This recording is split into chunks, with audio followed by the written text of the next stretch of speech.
Polling centre और शक्ति केंद्र यूजर इस ऐप को कैसे यूज करेंगे। शक्ति केंद्र और पोलिंग सेंटर यूजर अपने ऊपर के जो असेंबली लेवल के यूजर हैं उनसे रजिस्ट्रेशन के लिए बोलेंगे या वो रजिस्टर करके आपको आईडी देंगे। अगर आपको खुद से काम करना है किसी पोलिंग सेंटर्स पे, अगर आपके पास ये वीडियो पहुंची है और किसी शक्ति केंद्र के टेबल पे आप टेक्निकल हैंड हो और भाजपा की तरफ से बैठना चाहते हैं, तो इस ऐप में सहायता में आपको नंबर मिलेगा जहां से आपकी आईडी क्रिएट की जा सकती है। तो इसके लिए आपको फोन करना है और ये आईडीज बना लेंगे। जब आईडीज बन जाए उसके बाद जो भी मोबाइल नंबर होगा रजिस्टर्ड मोबाइल नंबर वो यहाँ पे रजिस्टर हम लोग फोन नंबर में डालेंगे। पासवर्ड में बाय डिफॉल्ट 1 से लेके 6 पासवर्ड हमारा होगा। बाद में हम लॉगिन करने के बाद इसको चेंज कर लेंगे। बट जो भी आपका रजिस्टर्ड मोबाइल नंबर होगा उससे ये ऐप लॉगिन होगा। लॉगिन करते ही जो सबसे पहला हमारा स्क्रीन से आएगा वो रहेगा होम पेज अपना, जो शक्ति केंद्र का होम पेज होगा। होम पेज में मुझे ये 6 चीजें दिख रही हैं। पहला काम, शक्ति केंद्र के जो यूजर होंगे वो अपने नीचे की जो बूथ आती हैं। अब मैं डैशबोर्ड पे क्लिक किया तो सबसे पहले ये कोई भी चीज क्लिक करने से पहले जो नीचे जो क्लिक करेंगे तो ये आपके बूथ और मतदाताओं को डाउनलोड कराएगा, जितने भी आपके शक्ति केंद्र के मतदाता हैं और वो जितने आने वाली बूथ हैं। डैशबोर्ड पे क्लिक किया, सेटिंग्स पे ले गया। फर्स्ट टाइम आपको ये डेटा डाउनलोड करना है, हमेशा नहीं करना है। एक बार आपने कर लिया, मोबाइल अगर आप अनइंस्टॉल नहीं कर रहे हैं या लॉग आउट नहीं कर रहे हैं तो ये डेटा आपके लोकली मोबाइल में आ जाती है आएगा। जब एक बार आ गया तो वो आपके लोकल मोबाइल में रह जाएगा, फिर से डाउनलोड नहीं करना पड़ेगा। अब जैसे 2059 जो भी आपके वोटर्स थे, मतलब इस शक्ति केंद्र के हैं, ये आपके लोकल मोबाइल में डाउनलोड हो गया ये। अब अगर आप नेट बंद करके भी मोबाइल यूज करेंगे तो आप यूजर यूज कर सकते हैं। सबसे पहला डैशबोर्ड पे आप क्लिक करेंगे। ये रहा बेसिक डिटेल्स, जो आपके बेसिक डिटेल्स आपके पोलिंग सेंटर की वो यहाँ पे दिखेगी। अब आते हैं टीम मैनेजर पे। टीम मैनेजर ये जो टैब है, यहाँ पे आपके जितने अंदर बूथ आते हैं, आपके पोलिंग सेंटर में 1 नंबर 2 नंबर बूथ हैं।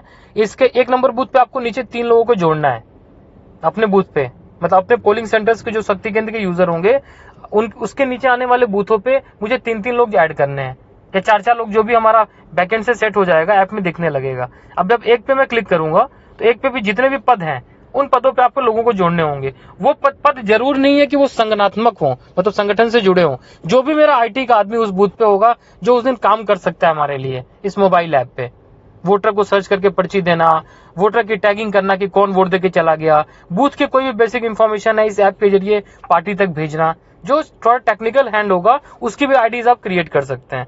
जैसे ही वो बूथ नंबर पे क्रिएट हो गया, बैक आएंगे, डैशबोर्ड से हम लोग अपने आईडीज को क्रिएट करेंगे अपने नीचे के लोगों को। रजिस्ट्रेशन हुआ, डायरेक्ट बूथ पे जाके किस बूथ पे मुझे कौन लोगों को जोड़ने हैं वो रजिस्ट्रेशन पे आके किसी की आईडी आप क्रिएट कर सकते हैं इस मोबाइल नंबर को, इस मोबाइल ऐप को चलाने के लिए। तीसरा सबसे महत्वपूर्ण चीज ऐप की मतदाता सूची। मतदाता सूची में आप जब क्लिक करेंगे 3rd नंबर वाले लिंक को, तो जितने भी आपके 2059 ये मतदाता हैं ये आपको यहाँ दिखने लगेंगे। तो अगर आप टेबल पे इलेक्शन वाले दिन टेबल पे बैठे हैं तो कोई भी आदमी अगर आपके टेबल पे आता है और बोलता है कि साहब मुझे पर्ची दे दो आप, तो आप मतदाता नाम में आप कोई भी नाम आ गया, मेरे पास एक मनीष नाम से कोई मतदाता आ गया, तो जितने भी मनीष नाम से हमारे मतदाता हैं हमारे जो पोलिंग सेंटर पे आने वाले हैं सबका नाम फिल्टर हो जाएगा। सपोज अभी तो चलो 20 नाम आ रहे हैं, अगर 200 नाम होते तो आप पिता का नाम भी सर्च कर सकते हो कि पिता का नाम जी बताएं। उन्होंने बोल दिया पिता का नाम भी राम, RAM डाल दिया। राम डालते ही रमेश नाम है लेकिन RAM डालते ही आ गया। तो मैं 15 सेकंड में भी किसी मतदाता को आप सर्च कर लोगे और यहाँ प्रिंट का ऑप्शन दिया हुआ है, आप प्रिंट के ऑप्शन पे से क्लिक कर देंगे तो जो भी हमारे मशीन लगी होगी पोलिंग सेंटर्स पे जो दिया जाएगा उससे वो पर्ची निकल जाएगी और आप उन्हें हाथ में पकड़ा देंगे। बट इसमें दूसरी फंक्शनलिटी और ऐप पे हमारी क्या है, अगर मशीन में से प्रिंट नहीं निकल रहा है या मशीन पे नहीं दे पाए तो ये नाम से पहले मनीष सनी से पहले 275 लिखा हुआ है, ये मतदाता का क्रम संख्या है और जो आइकन के नीचे लिखा हुआ है वो बूथ संख्या है। अब मैं मनीष सैनी पे जब मैं क्लिक करूंगा तो मनीष सैनी की पूरी इंफॉर्मेशन ये खुल के आ जाएगी। सबसे ऊपर व्हाट्सएप के आइकन के लेफ्ट साइड में एक आइकन बना हुआ है, इस आइकन पे जब आप क्लिक करेंगे तो मनीष सैनी के घर का मकान संख्या 29 है। अब 29 के जितने भी मतदाता हैं इनके घर के सारे मतदाताओं की डिटेल आ गई। तो अगर मेरा कोई मतदाता आता है और मेरे को लगता है कि नहीं एक बार आया है तो मैं इनके पूरे परिवार की पर्ची इनको दे दूं कि सबको वोट करा पाए, तो मैं यहाँ पे क्लिक किया, ये सारे मतदाता आ गए। यहाँ पे प्रिंट वाले पे क्लिक कर दोगे, आप प्रिंट पे क्लिक कर दोगे तो इस सारे मतदाताओं की एक पर्ची उनके हाथ में आप दे पाएंगे कि आप मनीष जी ये लीजिए और अपने परिवार के सारे वोटरों को आप ले आइए और पोलिंग कराइए। इसमें सुविधा है कि कोई भी मतदाता आता है तो मैं उसके घर के सारे लोगों का सर्च करके हम लोगों को पर्ची दे सकते हैं। तो ये रहा सर्चिंग का मॉड्यूल। दूसरी चीज, अगर मेरे को लगता है कि मनीष सैनी जी आए और वोट दे के बाहर निकल रहे हैं या वोट दे चुके हैं, तो यहाँ से सबसे राइट साइड में नॉट वोटेड है, वो नॉट वोटेड पे क्लिक कर देंगे कि हाँ ये वोट दे चुके। तो ये मार्किंग आपकी आ जाएगी। देखो यहाँ पे वोटेड दिखने लगा, जो प्रिंटर का आइकन था उसके नीचे वोटेड। मतलब आपको भी पता चलेगा जब आप होम पेज पे होंगे मतदाता सूची में, तो आपको भी पता लगता है कि कौन लोग हैं जो वोट देके जा चुके हैं। जैसे सबसे नीचे आपको दिख रहा होगा कि दिए मतदाता 29, मतलब 99 लोग वोट देके जा चुके हैं, 1960 लोग अभी बाकी हैं। तो 1960 लोग कौन है, जब क्लिक करेंगे तो वो 1960 लोग ही आपको दिखेंगे जो आपको वोट देके भी वोट देना बाकी है। ये रहा मतदाता सूची का। वैसे ही कोई ऐसा आदमी आ गया जो आपके मतदाता सूची में सर्च नहीं हो रहा है, आपकी मतदाता सूची में सर्च नहीं हो रहा है, तो ये भी हो सकता है कि उसका वोटर आईडी कार्ड ना बना हो, या ये भी हो सकता है कि वो किसी दूसरे स्कूल पे जाना चाहिए था, वो गलती से आपके सेंटर पे आ गया है, बट वो आपका मतदाता है। तो आप इसके चौथा नंबर है मतदाता खोजें। इस पे क्लिक करके मैं अपने विधानसभा का कोई भी मतदाता सर्च कर सकता हूँ, कैसे भी करके। आप अगर वोटर आईडी कार्ड नंबर है तो simple voter ID card number डाल के सर्च कर लें। अगर वोटर आईडी कार्ड नंबर उसका पता नहीं है तो नाम और पिता का नाम से सर्च कर सकते हैं। हो सकता है वो विधानसभा में 20 नाम आए, हम खोज लेंगे उसमें। नहीं हो तो आप शक्ति केंद्र का एरिया भी, शक्ति केंद्र तो पता नहीं होगा, एरिया भी डाल सकते हैं। भाई अपना एरिया बता दो, आप किस एरिया के रहने, तो मोहल्ले का नाम। तो ये हो गया पूरे विधानसभा में सर्च का। अब आते हैं मतदान के दिन पे। ये सबसे इंपॉर्टेंट बात है, मतदान के दिन पे जब हम आए तो इसमें 4 ऑप्शंस आएंगे अपने पास। कुल मतदाता, एजेंट ऑनलाइन, कुल मतदान और कुल पोल। कुल मतदाता में आएगा कि मेरे पोलिंग सेंटर पे जितने भी बूथ हैं, 1 नंबर 2 नंबर बूथ जो है, उस पे कुल मतदाता कितने, उसकी डिटेल आएगी। जब मैं इस पे क्लिक करूंगा तो आगे जितने भी वो इसके मतदाता होंगे 1 नंबर बूथ के, वो आ जाएंगे, करना होगा। दूसरा हो गया एजेंट ऑनलाइन, ठीक है। मेरे जो बूथ लेवल के लोग हैं, सपोज मैं शक्ति केंद्र का हूं तो मेरे बूथ लेवल में मेरे 2 बूथ आती हैं। तो पहले नंबर पे सुमित सिंह है और ये है बूथ यूजर, जो भी नाम से होंगे।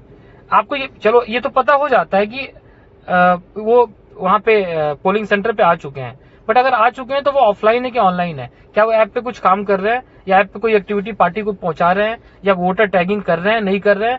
अगर वो कर रहे होंगे तो ऑनलाइन दिखाएगा, नहीं कर रहे होंगे तो ऑफलाइन दिखाएगा। तो आप इंडिविजुअल उनको मैसेज कर सकते हैं। जैसे 2 नंबर वाले सुमित सिंह को मुझे मैसेज करना है, तो ये मैसेज मैंने ये क्लिक किया और मैसेज जो भी लिखा आपने डाल के और सेंड कर दिया। तो ये मैसेज उनके मोबाइल के व्हाट्सएप SMS में नहीं जाएगा, ये उनके ऐप में ही चला जाएगा।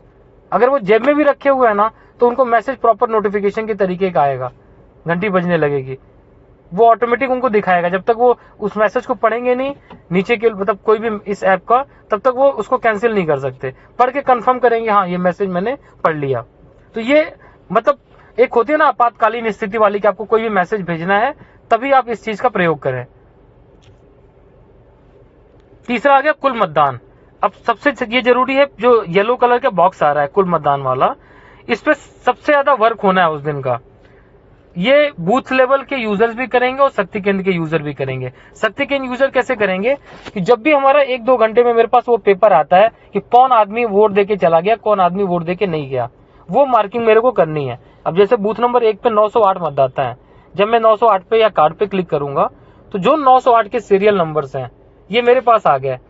हर 1 घंटे में 2 घंटे में जो रिलीवर है बूथ का होगा वो बाहर पेपर ले आएगा। मुझे सिंपल टैगिंग करनी है कि 17 नंबर वाले देके चले गए, 27 नंबर वाले देके चले गए, 22 नंबर देके चले गए, 2 नंबर देके चले गए, 6 नंबर देके चले गए। जो ही मैं सेंड पे क्लिक करूंगा तो जितने भी सीरियल नंबर्स हैं ये यहाँ से हट जाएंगे। मैंने क्लिक किया, ये यहाँ से हट गए, मतलब ये वोट देके जा चुके हैं। ऐसी हमें कोशिश करनी है कि मुझे मैक्सिमम जो लोग वोट देके जा चुके हैं इनको यहाँ से सेंड करते रहना है, गलत नहीं करना है। जो चीजें हैं वो सिंपल 25 नंबर अगर देके चले गए, 15 देके चले गए, तो मुझे वो सेंड कर देना है। तब मैं बैक आता हूँ। जैसे जैसे आप बढ़ाते रहेंगे, जैसे आपने किया तो 101 मतदाता हो गए कि हाँ 101 मतदाता आपके वोट देके चले गए। जब वो कौन से लोग हैं जो वोट देके चले गए, आप 101 पे क्लिक करेंगे तो ये भी दिखेगा कि वो 101 कौन लोग हैं। बाद में भी आप शाम को चेक कर सकते हैं कौन ऐसे लोग हैं जो अभी मतदान देने बाकी हैं। तो शेष मतदाता पे जब क्लिक करेंगे तो वो वोटर दिखाएगा कि कौन लोग बाकी हैं। तो टेबल पे हम पता कर सकते हैं कि जगदीश चंद्र भारा जी हैं, ये वोट देने नहीं आए हैं। कोई वहां पे जानता है तो उनको फोन कर ले या उनके घर जाके उनको लेके आए। तो ये जितने भी हैं हर आधे घंटे में इस लिस्ट को शेयर किया जाएगा पन्ना प्रमुख को और इनको, कि भाई आप इन लोगों को घर से निकलवाइए, वोट दिलवाइए। ये काम हो गया। चौथा, ये जो काम है हर वोटर की टैगिंग, वो तो चलो 1 घंटे 1.5 घंटे 2 घंटे में होगी, बट हमें हर 1 घंटे पे एक पोल रजिस्टर्ड करना है कि वो पार्टी को पता चलती रहे, आपके ऊपर असेंबली वाले को पता चलती रहे, जिले के प्रभारियों को पता चलता रहे। तो एक सबसे लास्ट ऑप्शन है कुल पोल। मोबाइल ऐप को दिन भर यूज नहीं करना, आप जेब में रख के अपने जो काम है करते रहिए, सिर्फ मतदाता सर्च करते रहिए, जो आपके पास आया वोटर पर्ची देते रहेंगे। बूथ वाइज पोल में है कि बूथ नंबर 1 पे कोई पोल नहीं हुआ, इस आइकन पे जब क्लिक करेंगे 1 वाले पे, तो हम डाल देंगे कि सुबह सपोज 9 बजे तक मुझे पता चल गया कि यहाँ अभी तक 112 लोग वोट देके जा चुके हैं। सिर्फ काउंट लिखना है, 112 लोग बूथ नंबर 1 पे, मैंने सेंड कर दिया। तो ये आ गया कि सुबह 9:33 पे 112 लोग वोट देके चले गए। मैं बैक आ गया, अपना फिर जो अपना काम कर रहे हैं वो करते रह रहे हैं। फिर मुझे 1 घंटे बाद जाना है, अब दिख रहा है कि बूथ नंबर 1 पे 112 लोग वोट देके चले गए। फिर 1 घंटे बाद मैं जब भी इस एक्टिविटी पे गया, फिर डाल दिया कि अब उस समय तो 112 हुआ था, बट अब 312 लोग देके जा चुके हैं। मैंने सेंड कर दिया।